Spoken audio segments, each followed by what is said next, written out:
So that's Dorian and the Ash. Okay. Crisp. Crisp is described at various points in the novel. He's described, I'm just going to kind of randomly pick things out here. He's got thick legs, and they're hairy and goat-like, I think, is the phrase that is used. And so if you have goat legs and a human body, it's representative of those satyr figures of the god Pan. Okay, and Crisp is very much a god-like figure for reasons I'll explain here. Okay, so he's mentioned in as having goat-like legs, so it gives us Pan, which is a classical myth coming out of Greece and Rome. So remember that King is mixing up a lot of traditions, Christian, Greco-Roman, also indigenous and Norse myths, which we'll hit on as well. Okay, so here we have Crisp, who is seen as Pan, the goat god. It's also a reference to Odysseus. If you've read the Odyssey, no reason why you would have, but if you have, you'll know that when Odysseus finally returns home, returning home, that's what Gabriel Quinn is doing in the novel, is he's returning home to Samaritan Bay, where the Green Sweep wiped out his community, right? So Odysseus, like Quinn, returns home, and he's disguised Odysseus in the Odyssey. And it's, I believe, it's been years since I've read it, but there's a bunch of men there trying to steal his wife away, Penelope, who's remaining faithful to Odysseus. But there's all these suitors at his house, and it's a servant who recognizes Odysseus, who's wearing a cloak. But at one point, his cloak moves aside and reveals his very strong legs. And this is how Crisp is described, and it reveals that he is, in fact, the hero come home to his wife. So it's this homecoming narrative, which is also an element of this novel. Okay, it's also the novel also relates Crisp to. His first name is Nicholas, right? Nicholas Crisp. And so it's page 35. He comments on his own name. It says it covers a territory, it does, Saint Nick, Old Nick, Christmas, and hell. So Saint Nicholas, of course, is Santa Claus. With Christmas, Christ. Okay? And then also Old Nick, which is the name for the devil, and hell. So we have Christ and Satan in the same figure. Okay, so he's a contradictory figure. Okay, so we get physical descriptions of Crisp on pages 31 and 220. Maybe we'll read them. Actually, I won't, just for purposes of time, but it says that he's got a red beard. Okay, so that invokes a kind of Norse sensibility. You know, he's this big man with this flowing mane and so forth. Some critics have likened him to Neptune because he's always related to the sea, and he's always in the water, and there's lots of scenes where he is dealing with water. But it says here, this is page 220, the man looked to have been put together from unrelated parts. Okay, so this is King telling us, you know, that this is a mishmash of various mythical figures. We've got Pan, we've got Odysseus, we've got the Norse gods. Okay, we've got Christ, Santa Claus, Satan. I mean, he's a whole mishmash of things. Bald head, flaming red beard, smooth muscular chest and stomach, trim waist, and thin sinewy legs that were covered with hair and reminded Gabriel of a goat. Okay. 9 pools in all, said Crisp. If you've read Dante's Inferno, I believe there's 9 circles of hell. So he's got 9 pools at his party. Okay, and each available. Though I'd sail clear of the Alpha and Omega, the first and the last, and this is the language of God, right? I am the first and I am the last, right? So he's a big mishmash of different things. Okay? So at one point in the novel, Mara asks Crisp how old he is. And just how old are you, Mr. Crisp? This is page 107. Old, Crisp laughed and rubbed the side of his nose. Old and worn to an edge, if it's the truth ye wish. Okay. Later on in the novel, page 495, we get another question about Crisp's age. And Mara says, and you're not as young as you used to be, Mr. Crisp. Indeed, Mistress Mara, said Crisp, not by an eternity.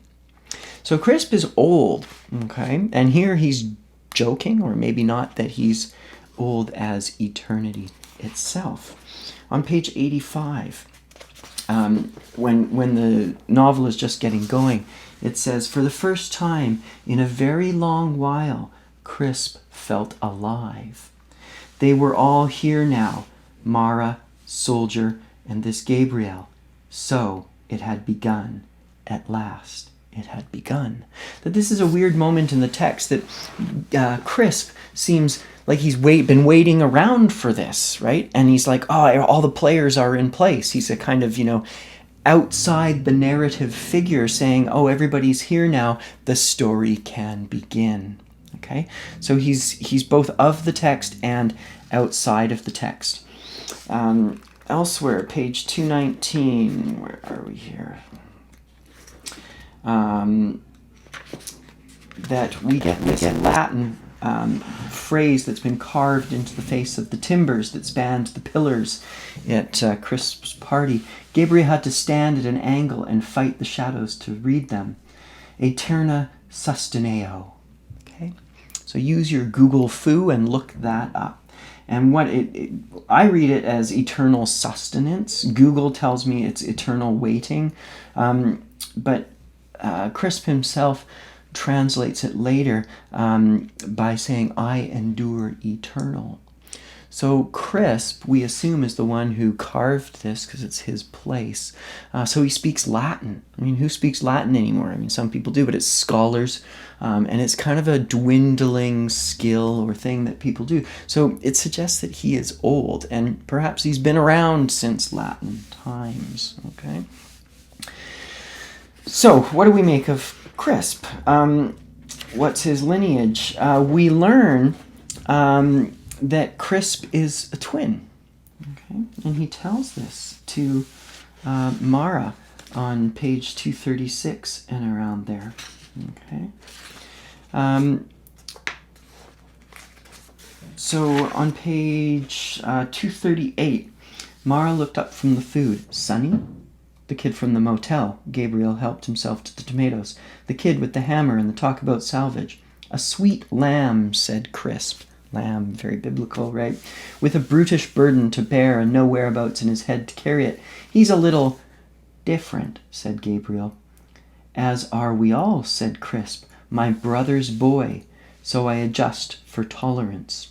Brother? Mara set her plate on the table. Did ye not know? Crisp suddenly slapped the side of his head. But of course ye wouldn't, would ye? Before your time. Well, probably a really long time ago. Not even your grandmother would carry that tale. So Crisp is older than Mara's grandmother, and the story of his origin is older than the grandmother. Sonny's dad is your brother? Twins we were, said Crisp. Just like in the story. So the story he's referring to is the woman who fell from the sky, because part of that legend is that she had twins, the left-handed twin and the right-handed twin. And here, Crisp is saying, I was one of the twins, just like the story. And Sonny, if you've been paying attention in the novel, Sonny's dad is Dad, and the Father and the Son. So Dad is God, and Sonny is the Son, Jesus.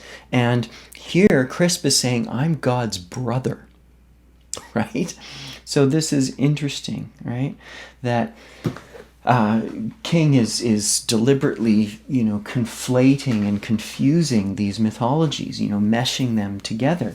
And so what this suggests is that the story of God, the Christian God, stems from this indigenous tale of the woman who fell from the sky.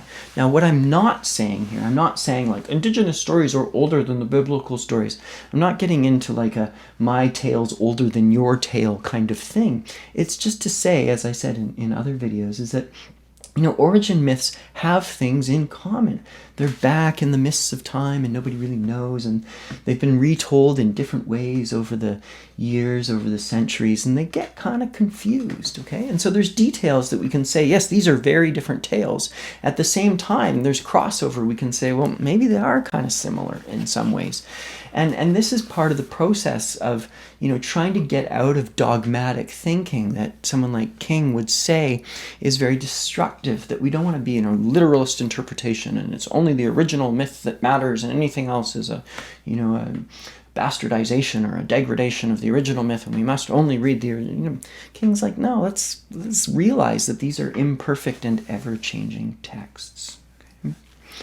So further evidence to Crisp's supernatural character here is that on around page 497, when the ship is running aground, it's the Anguis ship, right? Which translates as the snake. Okay, so it's got relations back to the Christian parables about Adam and Eve in the garden.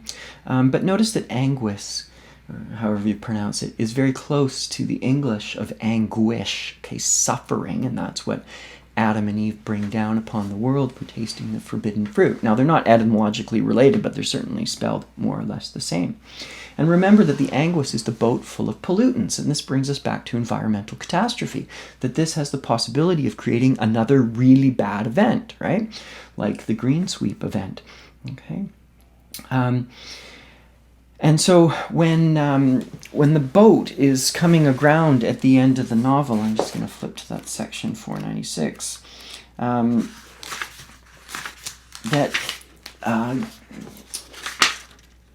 Crisp seems to sense that it's coming, that Sonny's running down to the beach, and there's this fog, and Crisp says, no, come back, and he's calling out to Sonny, right?